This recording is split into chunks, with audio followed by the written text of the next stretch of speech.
ভারতীয় জনতা পার্টির পক্ষ থেকে আরজিকর মেডিকেল কলেজের তিলোত্তমার ধর্ষণের প্রতিবাদে এবং তার গ্রেপ্তারের দাবিতে ভারতীয় জনতা পার্টির 19 ডাবগ্রাম ফুলবাড়ি বিধানসভার মাননীয় বিধায়িকা তার উপরে এনজিপিতে যেভাবে নারকীয়ভাবে তৃণমূল কংগ্রেস থেকে যে তীব্র আক্রমণ করেছে তার ধিক্কার এবং দোষীদের দ্রুত চিহ্নিতকরণ করে তাদের ফাঁসির দাবিতে আজকের যে মশাল মিছিল সেই মশাল মিছিল আমরা এখানেই সমাপ্ত ঘোষণা করছি।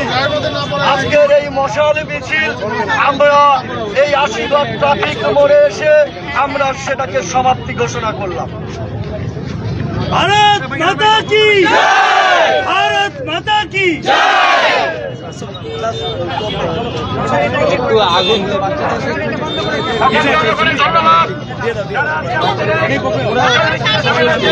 সকল কার্যকর্তা মহিলা মোর্চা যুবমোর্চ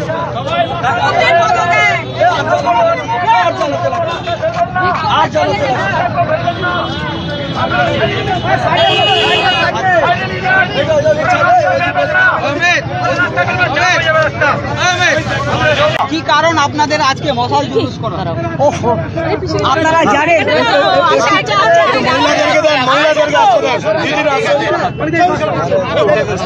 আপনারা সবাই জানেন আরজি করে যে ন্যাক্কারজনক ঘটনা ঘটেছে তার প্রতিবাদে গতকাল মিছিল ছিল নাগরিক এবং ছাত্রদের।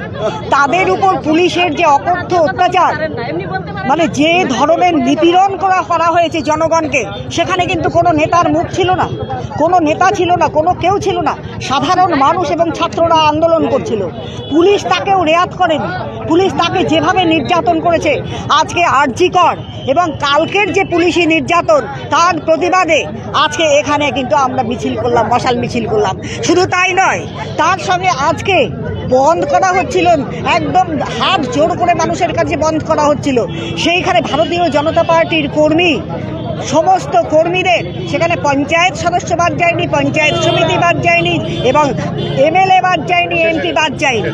প্রত্যেকে তারা এমনভাবে বেল্ট দিয়ে পিটিয়েছে, লাঠি দিয়ে পিটিয়েছে, যেভাবে নোংরা আক্রমণ করেছে এমপিকে, এমপির গাড়িকে। আমরা তার ধিক্কার জানাই মমতা ব্যানার্জির সরকারকে।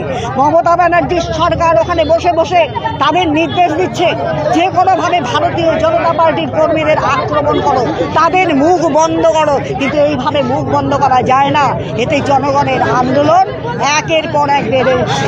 গণতান্ত্রিক আন্দোলন হচ্ছে, সাধারণ মানুষ বেরিয়ে যাচ্ছে, শুধু ভারতীয় জনতা পার্টি কিন্তু আন্দোলন করছে না। তাই একমাত্র প্রতিকার এর একটাই রয়েছে, সলিউশন বলতে একটাই, সেটা হচ্ছে দফা এক, দাবি এক, মমতা ব্যানার্জির পদত্যাগ।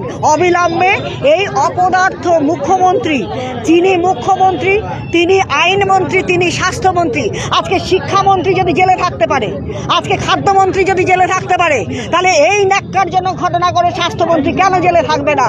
আমরা চাইছি অবিলম্বে মমতা ব্যানার্জি হাজতবাস হোক, জেলবাস হোক। আমরা চাইছি অবিলম্বে মমতা ব্যানার্জিকে গ্রেপ্তার করতে হবে।